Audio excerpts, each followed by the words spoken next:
नमस्कार मित्रांनो, मेडी नॉलेज मराठी या यूट्यूब चॅनलवर तुमचं स्वागत आहे। तर मित्रांनो, कसे आहात? बरे आहात ना?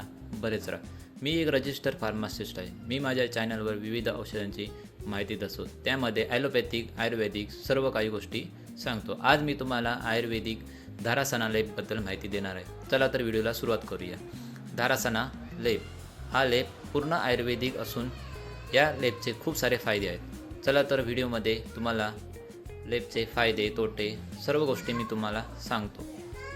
फायदे म्हणजे या लेपचे सांधेदुखीसाठी हा लेप गुणकारी ठरला जातो। गुडघेदुखी, कंबरदुखी आणि सांध्याच्या जुनाट वेदना कमी करण्यासाठी हा लेप खूप गुणकारी आहे।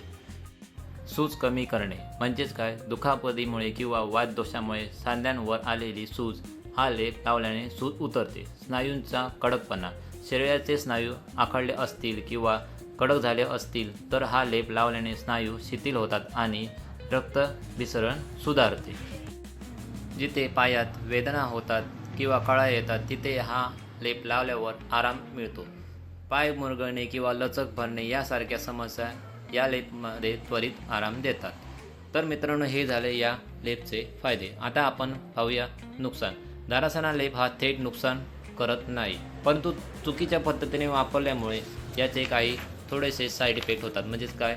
नुकसान होते।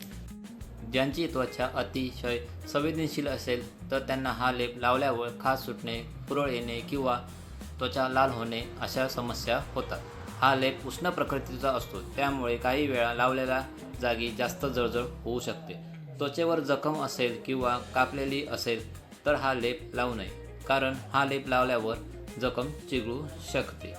हा लेप त्वचेला घट्ट चिकटून बसतो, त्यामुळे तो काढतेवेळी खूप त्रास होतो। तर हा लेप काढतेवेळी कोमट पाण्याचा वापर करावा।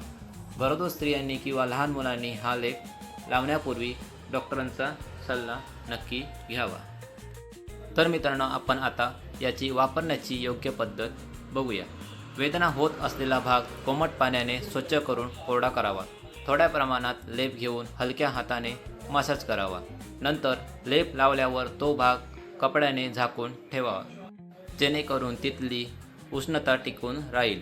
पहिल्यांदा वापरताना हाताच्या कोपरावर थोडासा लेप लावून पहा। जर 15 ते 20 मिनिटात जळजळ झाली नाही तरच मोठ्या प्रमाणात वापरावा। जर वेदना खूप जास्त असतील किंवा लेप लावल्यावर त्वचेचा त्रास होत असेल तर त्वरित डॉक्टरांचा सल्ला घ्या।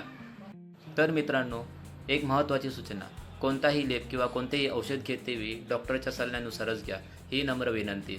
आणि व्हिडिओ आवडला असेल तर लाईक, शेअर, सबस्क्राईब जरूर करा। मित्रांनो, भेटूया एक नवीन व्हिडिओमध्ये। धन्यवाद।